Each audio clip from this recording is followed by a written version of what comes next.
ബിജെപിയിലെ ചാണക്യന് അടിക്കടി പിഴയ്ക്കുന്നു, അടിമുടി പിഴയ്ക്കുന്നു എന്ന് വേണമെങ്കിൽ പറയാം. നമ്മുടെ അംശയുടെ കാര്യമാണ് പറഞ്ഞത്. അംശയ്ക്ക് ബുദ്ധി പോയതാണോ അതോ അറിഞ്ഞുകൊണ്ട് ചെയ്യുന്നതാണോ എന്നറിയില്ല.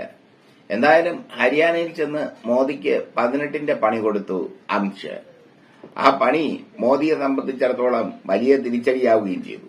ഹരിയാനയിൽ നിയമസഭാ ഇലക്ഷൻ അടുത്തു വരികയാണ്. ആകെ 4 സീറ്റിന്റെ ലീഡിലാണ്, 4 സീറ്റിന്റെ ഭൂരിപക്ഷത്തിലാണ് കോൺഗ്രസ് ഇപ്പോൾ ഭരിക്കുന്നത്. അവിടെ ചെന്ന് നമ്മുടെ അംശ പറഞ്ഞിരിക്കുന്നത് OBC സംവരണം തട്ടിയെടുത്ത് മുസ്ലിങ്ങൾക്ക് നൽകുകയാണ് കോൺഗ്രസിന്റെ ലക്ഷ്യമെന്നും അതുകൊണ്ട് യാതൊരു കാരണവശാലും കോൺഗ്രസിന് വോട്ടിടരുതെന്നും തങ്ങൾ വന്നു കഴിഞ്ഞാൽ മുസ്ലിം സംവരണം നിർത്തുമെന്നുമാണ്. ഒന്ന് ആലോചിച്ചു നോക്കണം, 17 ലക്ഷം മുസ്ലിങ്ങളുള്ള സംസ്ഥാനമാണ് ഹരിയാന. ആ 17 ലക്ഷം മുസ്ലിങ്ങൾ ഒറ്റക്കെട്ടായി കോൺഗ്രസിന് വോട്ടിടും എന്നുള്ളത് ഉറപ്പായി ഈ പ്രസ്താവനയിലൂടെ. മോദി ഒരിക്കലും പ്രതീക്ഷിക്കാത്ത പ്രസ്താവന. മതവിദ്വേഷ പ്രസ്താവന നടത്തിയാൽ തിരിച്ചടിയുണ്ടാകുമെന്ന് മോദിയെ പഠിപ്പിച്ചത് രാജസ്ഥാനും UPയുമാണ്. രാജസ്ഥാനിൽ ചെന്ന് മോദി പ്രസംഗിച്ചത് തീവ്ര മതവിദ്വേഷ പ്രസംഗമാണ്. അതിനെതിരെ അദ്ദേഹത്തിന് കേസുമുണ്ട്. അദ്ദേഹം അന്ന് രാജസ്ഥാനിൽ ചെന്ന് പറഞ്ഞത് കോൺഗ്രസ് OBC വിഭാഗക്കാരുടെ താലിമാല പൊട്ടിച്ച് മുസ്ലിങ്ങൾക്ക് നൽകുമെന്നാണ്. അത്ര ക്രൂരത നിറഞ്ഞ മതവിദ്വേഷ പ്രസംഗം. ഇതോടുകൂടി ന്യൂനപക്ഷക്കാരായ മുസ്ലിങ്ങൾ ഒന്നടങ്കം കോൺഗ്രസിന് ഇട്ടുകൊടുത്തു.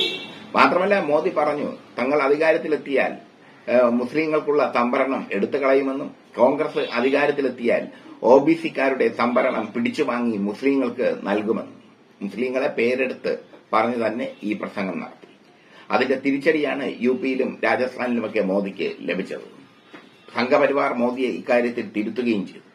പക്ഷേ അമിത്ഷാ ഇപ്പോൾ ചെയ്തിരിക്കുന്നത് ഹരിയാനയിൽ പോയി വീണ്ടും മതവിദ്വേഷ പ്രസംഗം നടത്തിയിരിക്കുന്നു. BJP അധികാരത്തിൽ വന്നാൽ മുസ്ലിം സംവരണം നിർത്തലാക്കുമെന്നും മുസ്ലിങ്ങൾക്ക് സംവരണം നൽകില്ലെന്നും OBCക്കാർക്ക് സംവരണ ആനുകൂല്യങ്ങൾ കൂട്ടുമെന്നും ഒക്കെയാണ് അവിടെ ചെന്ന് വിളമ്പിയത്. ഇതോടെ ഹരിയാനയിൽ BJPയുടെ കാര്യം കട്ടപ്പുകയായി മാറി. ഹരിയാനയിൽ 90 അംഗ നിയമസഭയിൽ 43 സീറ്റാണ് BJPക്കുള്ളത്.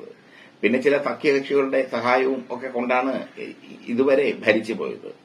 ഇതോടുകൂടി ആകെ മൊത്തം നാറി തരിപ്പണമായിരിക്കുന്നു ഹരിയാനയിൽ BJP. മുസ്ലിങ്ങളെയും ഹിന്ദുക്കളെയും വേർതിരിക്കുന്ന പ്രസംഗമാണ് ഹരിയാനയിൽ അമിത്ഷാ നടത്തിയത്. ഈ പ്രസംഗം കേട്ട് കുറെ മണ്ടന്മാർ കൈയടിച്ചു BJPക്ക്. ബാക്കിയുള്ളവരൊക്കെ വെച്ചിരിക്കുകയാണ് തെരഞ്ഞെടുപ്പ് അടുക്കുമ്പോൾ കൊടുക്കാൻ. എന്തായാലും കഴിഞ്ഞ നിയമസഭാ തെരഞ്ഞെടുപ്പിൽ ഹരിയാനയിൽ BJPക്ക് വലിയ തിരിച്ചടി ഉണ്ടായി. രണ്ടാം മോദി സർക്കാർ അധികാരത്തിൽ വരുമ്പോൾ 10ൽ 10 സീറ്റും ഹരിയാന BJPക്ക് നൽകി. എന്നാൽ മൂന്നാം മോദി സർക്കാർ അധികാരത്തിൽ വരുമ്പോൾ 5 സീറ്റ് നഷ്ടപ്പെട്ടു. 5 സീറ്റ് കോൺഗ്രസ് പിടിച്ചെടുത്തു. അങ്ങനെ ഹരിയാനയിൽ ശക്തമായ തിരിച്ചടിയാണ് BJPക്ക് ലഭിച്ചിരിക്കുന്നത്. ഹരിയാനയിലെ ന്യൂനപക്ഷ സമുദായങ്ങളായ മുസ്ലിങ്ങൾ ഒന്നടങ്കം കോൺഗ്രസിന് വോട്ടിടുന്ന സ്ഥിതിവിശേഷവും കണ്ടു. മുസ്ലിം ഭൂരിപക്ഷ മേഖലകളിലൊക്കെ കോൺഗ്രസ് ജയിച്ചു കയറി.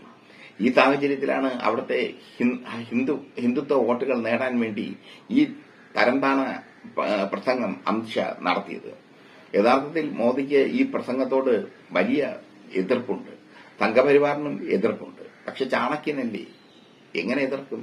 എന്തായാലും ചാണക്യൻ ഇപ്പോൾ മണ്ടനായി മാറിയിരിക്കുന്നു. ഒരുമാതിരി ശിക്കാരി ശംഭുവിനെ പോലെ ആയിരിക്കുന്നു അമിത്ഷാ.